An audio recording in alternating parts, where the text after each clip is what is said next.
Welcome to my channel at Living Healthy with Tamara. Today I'll be showing you step by step on how to make delicious mouth-watering oha soup. Yes, you don't need to rush to that restaurant to go and eat oha soup each time you feel like eating nice soup.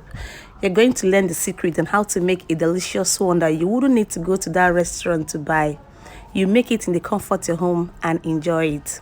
So on fire I have my protein. I'm using shaki and cow heart. So I love to use onion to steam my meat. I added a little pink Himalayan salt. Then ogiri is a local spice. I don't know what we call it in English. Yes, I added it.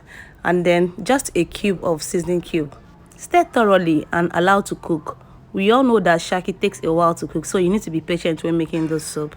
So I added a little water to allow the ingredients mix well. Then boil.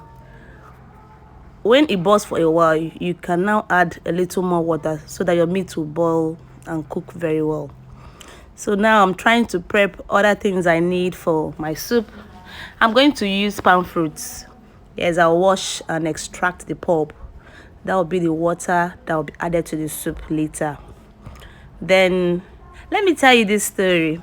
One of my friends actually visited me while I was in the kitchen. She saw me using onion to steam my meat. She was like, "Oh, I don't use onion to cook soup. Where did I learn that from? How would the soup taste and all?" Do you know, after making this soup, she learned my recipe. I had to write down step by step how I made the soup. So for people like her, you don't need to come to me to say, "Oh, please give me the recipe." You just watch it here, you're good. So I'm still preparing my ingredients. You can see the aku is ready. We'll call it palm fruits. The cocoyam is ready. Then I'm trying to prep the oha leaves. While plucking the oha leaves, ensure to leave out the part attached to the stem. They can make your soup to be bitter. Yes, you need to take note of that.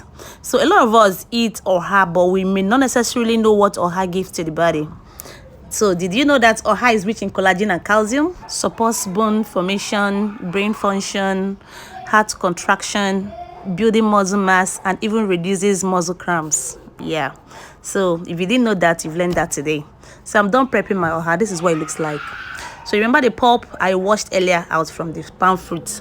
It's time to add it. I just added them to my steamed meat. Stir thoroughly, and then I love to add oil to my soup. Adding oil to the soup is optional. It's not compulsory.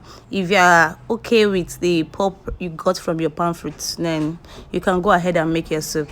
But I love to add oil because I love the way it looks when I add extra oil. Then I added my stock fish. I'm using stock fillet.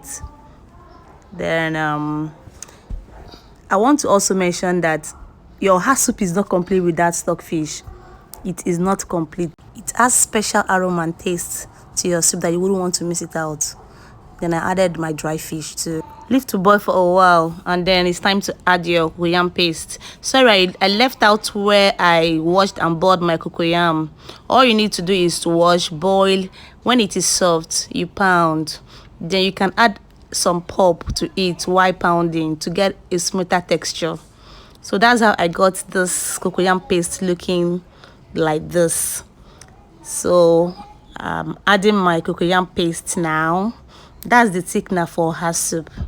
Yes, some use other ingredients like ache and ofo, but for the purpose of this video I'm using cocoyam, which is the ideal thickener for this soup. So I'm using crayfish and yellow pepper. Yellow pepper also has a unique taste it gives to this soup.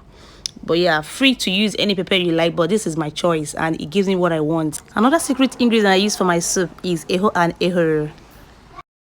Yeah, some people don't use it, but I do because I know the flavor it gives to my soup that makes my soup unique. You really need to try this recipe. Added extra ogiri. You know, I added ogiri initially while I was steaming my meat. At this point, I added extra to bring it to taste and up to my standard. You can skip this, but oha soup is not complete without ogiri. Yeah. So my soup is boiling and almost ready. At this point, I added just extra seasoning cube. You can skip using seasoning cubes if you don't do seasoning cubes. And if you're in the business of using much seasoning cubes for your food, it's high time you cut down on your usage, because they're not entirely healthy for you.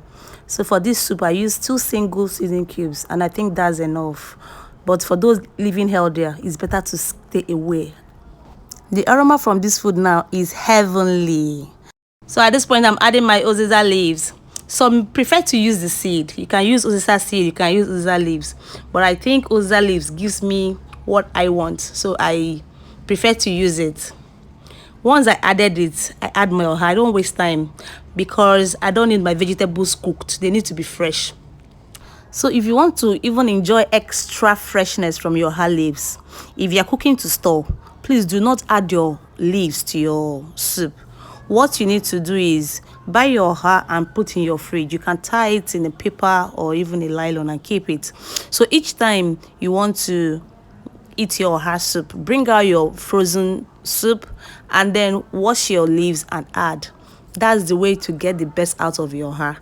Most times when you put the oha like this one and store in the fridge, by the time you warm or microwave, the leaves, they tend to look dull and you don't enjoy the freshness from the soup anymore. So I learned that from my father, thanks to him. After that, you can make your choice swallow to enjoy this soup. Do you love what you're seeing? If you do love what you're seeing, please don't forget to subscribe to my channel, share, like, and comment. Thank you so much, and please stay glued to my channel.